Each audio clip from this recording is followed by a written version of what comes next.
जय हिंद दोस्तों, स्वागत है आपका जय बालाजी क्लासेस में। दोस्तों आज हम पढ़ने जा रहे हैं सिंधु घाटी सभ्यता के राजनीतिक जीवन और सामाजिक जीवन के बारे में। तो दोस्तों सबसे पहले पढ़ेंगे आज हम राजनीतिक जीवन के बारे में।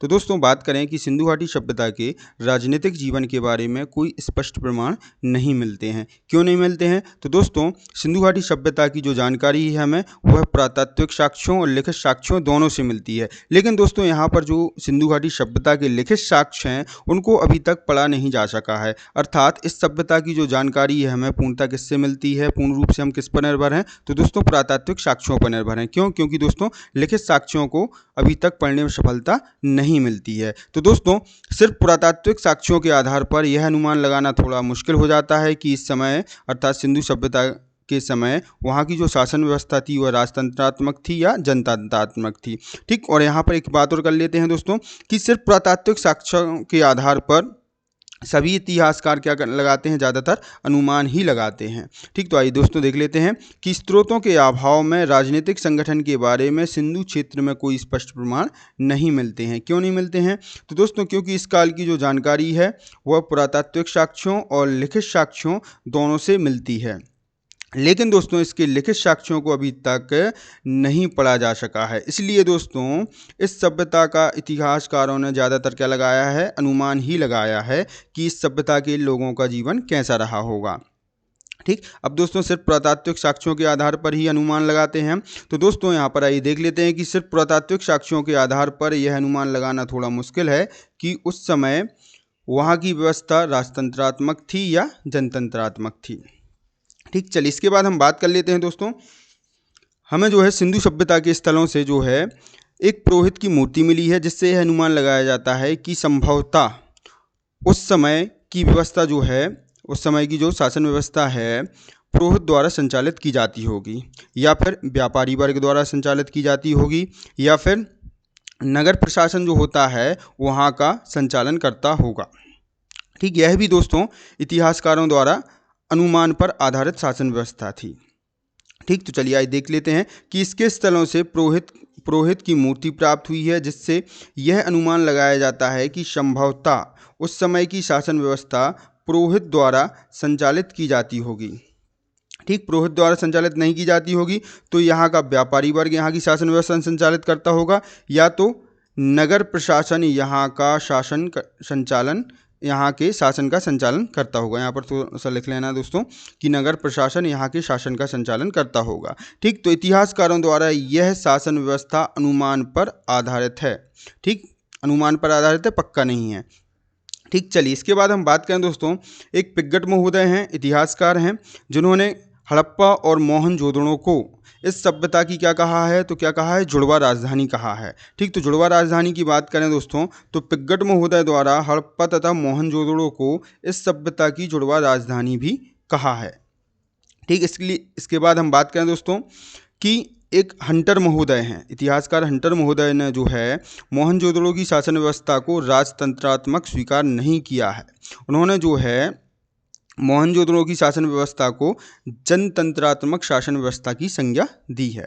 ठीक, तो आइए देख लेते हैं जनतंत्रात्मक शासन व्यवस्था किसने कहा है। तो दोस्तों हंटर महोदय ने मोहनजोदड़ो की शासन व्यवस्था को राजतंत्रात्मक ना स्वीकार करते हुए एक जनतंत्रात्मक व्यवस्था की संज्ञा दी है। ठीक, अब दोस्तों हंटर महोदय ने कैसे कह दिया कि मोहनजोदड़ो की जो शासन व्यवस्था है वह जनतंत्रात्मक है? तो दोस्तों इसके पीछे यह अनुमान लगाया जाता है कि इसके किसी भी स्थल से ना तो हमें कोई महल मिला है और ना ही अस्त्र शस्त्र प्राप्त हुए हैं।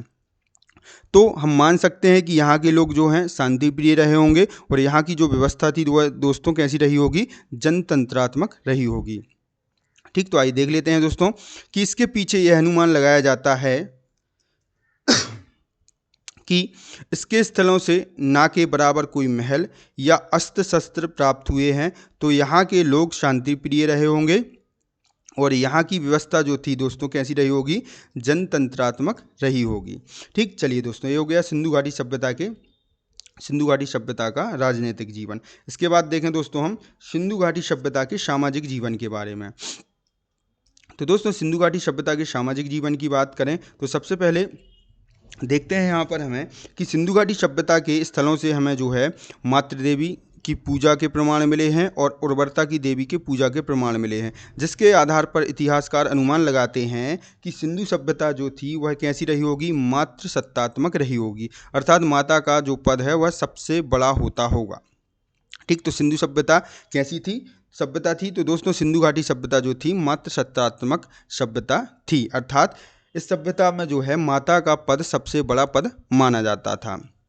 ठीक, तो आइए देख लेते हैं दोस्तों हम कि सिंधु सभ्यता के स्थलों में मातृ देवी की पूजा के प्रमाण और उर्वरता की देवी के पूजा के प्रमाण देखने को मिलते हैं, जिससे इतिहासकार यह अनुमान लगाते हैं कि यह सभ्यता मातृ सत्तात्मक रही होगी, अर्थात माता का पद जो है दोस्तों सबसे बड़ा पद होता होगा। और दोस्तों समाज की सबसे छोटी इकाई के रूप में किसे देखा जाता होगा, तो किसे देखा जाता होगा, परिवार को देखा जाता होगा। ठीक, तो समाज की सबसे छोटी इकाई के रूप में परिवार को देखा जाता होगा। ठीक, चलिए इसके बाद हम बात करें दोस्तों, क्या सिंधु घाटी सभ्यता में हमें वर्ण व्यवस्था देखने को मिलती है, तो दोस्तों सिंधु घाटी सभ्यता में हमें वर्ण व्यवस्था देखने को नहीं मिलती है। जैसे कि हम बात करें दोस्तों, सिंधु घाटी सभ्यता के बाद हमारा वैदिक काल प्रारंभ होता है, वैदिक सभ्यता प्रारंभ होती है, तो दोस्तों हमें वैदिक सभ्यता में जो है 4 वर्ण देखने को मिलते हैं। ठीक, कौन कौन से, ब्राह्मण, क्षत्रिय, वैश्य, शूद्र। लेकिन दोस्तों सिंधु घाटी सभ्यता में जो है दोस्तों हमें यह व्यवस्था अर्थात वर्ण व्यवस्था देखने को नहीं मिलती है। ठीक, तो आइए बात कर लेते हैं वर्ण व्यवस्था की। तो दोस्तों इस सभ्यता का कोई भी वर्ण व्यवस्था का प्रमाण नहीं मिलता है। जैसे इसके बाद अगर वैदिक काल में देखें तो वहाँ वर्ण व्यवस्था हमें देखने को मिलती है, जैसे ब्राह्मण, क्षत्रिय, वैश्य, शूद्र, परंतु सिंधु घाटी सभ्यता में ऐसा कोई वर्ण व्यवस्था का प्रमाण प्राप्त नहीं हुआ है। लेकिन दोस्तों इतिहासकारों के अनुसार इस सभ्यता में हमें कई वर्ग देखने को मिलते हैं, जैसे कि हम बात करें पुरोहित, व्यापारी, श्रमिक और शिल्पी, ये वर्ग हमें देखने को मिलते हैं। और दोस्तों सिंधु घाटी सभ्यता के जो लोग थे वो बड़े ही शांति प्रिय थे।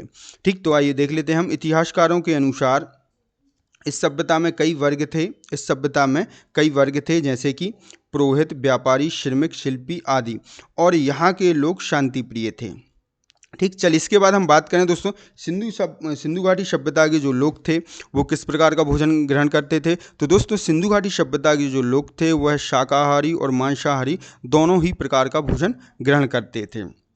कैसे कह सकते हैं दोस्तों हम, तो आइए बात कर लेते हैं कि सिंधु सभ्यता के अनेक स्थलों से जो है हमें मछलियों के कांटे और मांस के अवशेष प्राप्त हुए हैं। इससे अनुमान लगाया जाता है कि इस सभ्यता के लोग शाकाहारी और मांसाहारी भोजन दोनों का सेवन करते थे।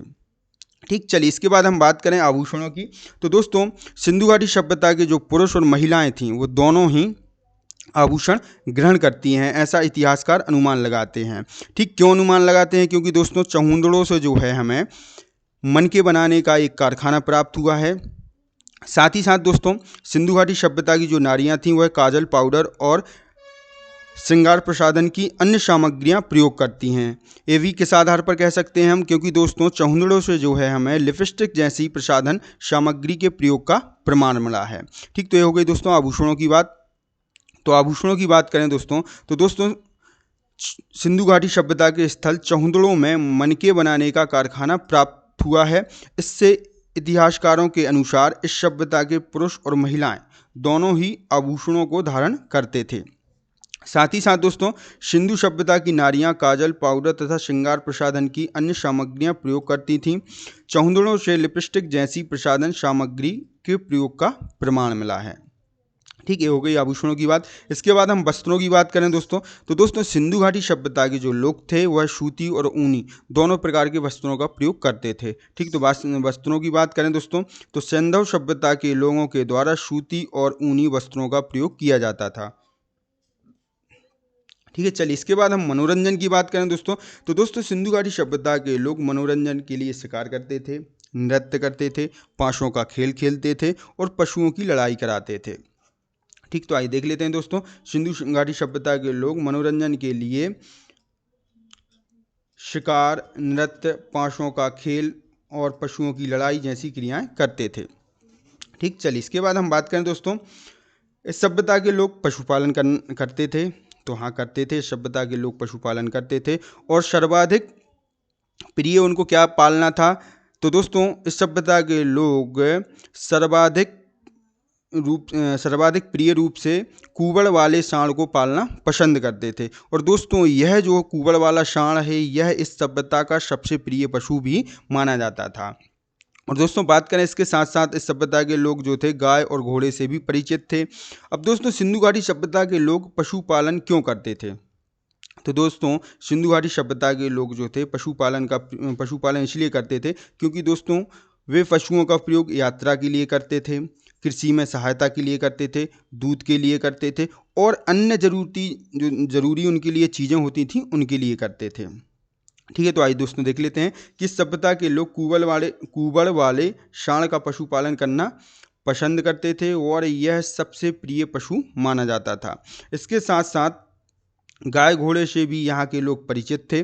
पशुपालन का प्रयोग यात्रा, कृषि में सहायता और दूध और बाकी चीज़ों जैसी ज़रूरतों के लिए किया जाता था। ठीक है दोस्तों, तो दोस्तों ये हो गया हमारा सिंधु घाटी सभ्यता का सामाजिक जीवन और राजनीतिक जीवन। इसके आगे जो दोस्तों सिंधु घाटी सभ्यता के बारे में हम नेक्स्ट वीडियो में पढ़ेंगे। तो दोस्तों यदि आपको हमारे पढ़ाने का तरीका अच्छा लगता है तो हमारे चैनल को सब्सक्राइब करें, शेयर करें और हमारे वीडियो पर लाइक और कमेंट करना ना भूलें।